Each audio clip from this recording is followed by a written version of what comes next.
Let's see the question. ABC partners हैं जो कि अपने प्रॉफिट एंड लॉसेस 3:1 में डिस्ट्रीब्यूट करते हैं। उनकी बैलेंस शीट ऐसे है। कैपिटल दी हुई है, क्रेडिटर दिए हुए, बिल्स पेबल दिए हुए, land and building, plant and machinery, furniture, stock, debtor, bills receivable, bank.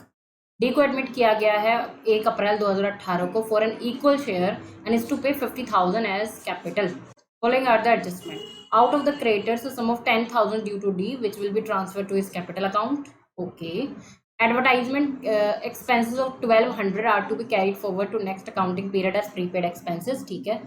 Expenses debited in profit and loss account includes a sum of 2,000 paid to B's personal account. Okay. तो सारी adjustment जो है यहाँ पर नई नई सी हैं। A bill of exchange ₹4,000 which was previously discounted by the banker was dishonoured 31 March 2018 but no entry has been passed for that. Okay. A provision for doubtful debt 5% is to be created against debtors. Okay. Expensive revolution at 2,100 is paid by B. हमें बनाने necessary ledger accounts यानी revolution और partners capital account और balance sheet बनानी। Okay, तो देखते हैं। सबसे पहले बनाते हैं हम अपना रेवोल्यूशन अकाउंट।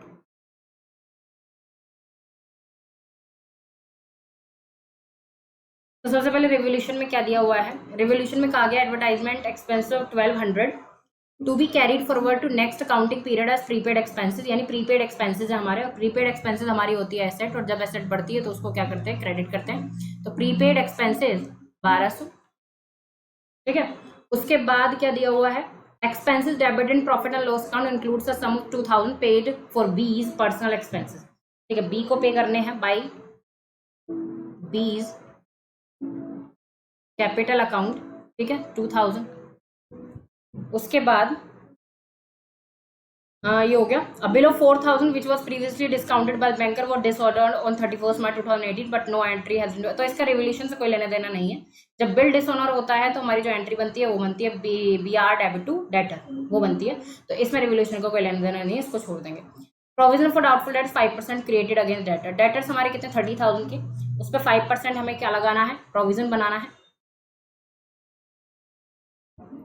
तो वो अपना हो जाएगा 1,700। डेटर्स हमारे 30,000 है। 30,000 का नहीं, 1,700 क्यों होगा? 30,000 का 5% 1,500 रहेगा ना। हाँ, 1,500 रहेगा।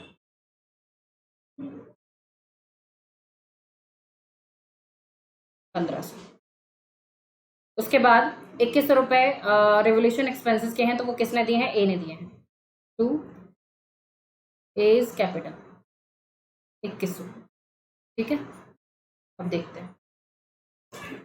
अच्छा देखिए यहाँ पर ये वाला जो है, इसकी एंट्री तो रेवोल्यूशन से रिलेटेड कुछ नहीं बनेगी, बट हमारे जो डेटर हैं उनमें से तो हमें 4,000 लेस करना पड़ेगा ना, क्योंकि वो क्या हो गया था? डिसऑनर हो गया है। तो अब जो हमारे डेटर बचे हैं वो कितने के बचे हैं?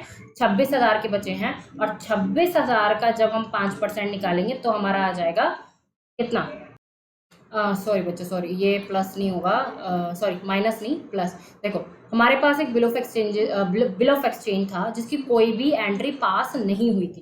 तो उसके एंट्री पास करने के लिए हमारे जो डेटर है, या फिर अलग से भी दिखा सकते हो आप, हमारे जो डेटर है उसमें 4,000 जुड़ जाएगा, यानी हमारा हो जाएगा 34,000। और इसका हम निकालेंगे 5%, तो वो हमारा आ जाएगा कितना? 1,700। तो ये इस वजह से 1,700 आ रहा था। चलिए कोई नहीं, 1,700। ठीक है। अब क्योंकि डिसऑनर हो गया है तो इसकी कोई एंट्री नहीं बनेगी, क्योंकि उसमें ना तो डेटर का यूज है और ना ही रिवोल्यूशन का यूज है, तो वो हमारी कोई एंट्री नहीं बनेगी। लेकिन जो हमारा बिल ऑफ एक्सचेंज था, जो हमने डिस्काउंट करवा लिया था, है ना, तो वो हम इसमें ऐड करेंगे। चलिए ठीक है, ये भी हो गया। ठीक है, तो अब हमारा रिवोल्यूशन कंप्लीट हो गया। रिवोल्यूशन पे हमारा क्या आया है? इधर 3,800 है और इधर क्या है? 3,800। अच्छा, इधर 3,800 है और इधर ये कितने हैं? 3,200। Okay, 3,800 3,800 by profit A B C कितना? 600। ठीक है, तो कितना आ जाएगा? 300, 200 और 100। ठीक है, ये अपना आ जाएगा प्रॉफिट। इसको कहाँ लेकर जाएंगे? Partners capital account. चलिए अब बनाते हैं इसका partners capital account. Partners capital account. Okay, तो सबसे पहले हम डाल लेते हैं पुराने balances. By balance B D कितना कितना था? ए का था 60,000, बी का था 60,000, सी का 40,000। ठीक है, और डी कितना लेकर आया था? डी कितना लेकर आया? बाय कैश डी लेकर आया है 40,000, ठीक है, तो इसको यहाँ डाल देंगे। उसके बाद क्या है, रिवोल्यूशन का प्रॉफिट कितना, 300, 200 और 100 और इधर कुछ नहीं। उसके बाद क्या है, बी के जो हमने पर्सनल एक्सपेंसेस वो किए थे, ठीक है, 2000 बी में डाल देंगे। उसके बाद ए ने जो रिवोल्यूशन एक्सपेंसेस किए थे वो ए के कॉलम में डाल देंगे, कितना था 2100, ठीक है। और क्या है, हाँ एक और चीज़ थी, क्रेडिटर्स में से 10,000 किसको देने हैं, डी को देने हैं, ठीक है, और वो भी उसके कैपिटल के नाम से, तो 2 क्रेडिटर्स, डी के कॉलम में हम 10,000 रुपये और डालेंगे, डन।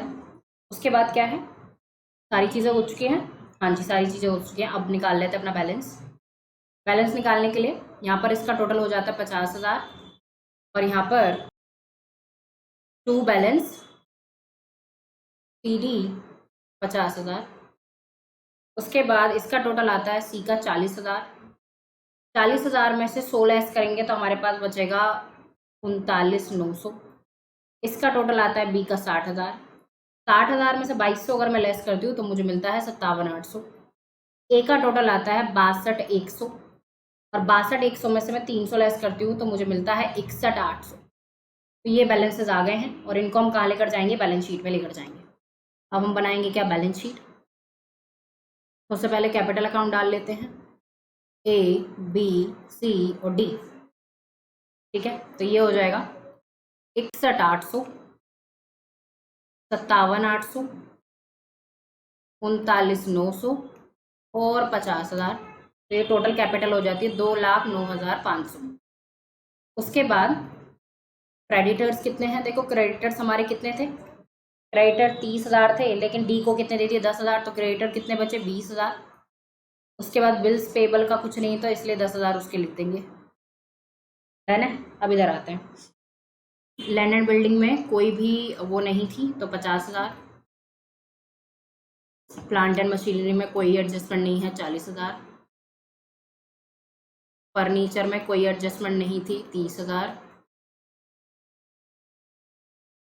प्रीपेड करने हैं हमें, प्रीपेड एक्सपेंसेस हमने रिवोल्यूशन से बनाए थे वो हम एसेट में डालेंगे 1200। स्टॉक हमारा है 20,000। डेटर देखेंगे, अब डेटर थे हमारे 30,000 के और एक BR था डेटर में ही 34 का और माइनस प्रोविज़न लेस कर देंगे इसमें से 1,700 का, तो हमारे जो डेटर आ जाएंगे वो आ जाएंगे 32,300। उसके बाद BR 20,000, ठीक है। और उसके बाद बैंक या कैश के लो, बैंक में हमारे बैलेंस कितना था 10,000 का। 10,000 में वो क्या लेकर आया है, 10,000 में वो 40,000 क्या लेकर आया है, 40,000 कैपिटल लेकर आया है और 4,000 का जो हमारा बिल डिसऑनर हो गया है वो इसमें से लेस कर देंगे, यानी हमारा लॉस हो गया है, ठीक है। तो ये अपना 46,000 आ जाएगा, तो ये अपनी हो जाएगी पूरी।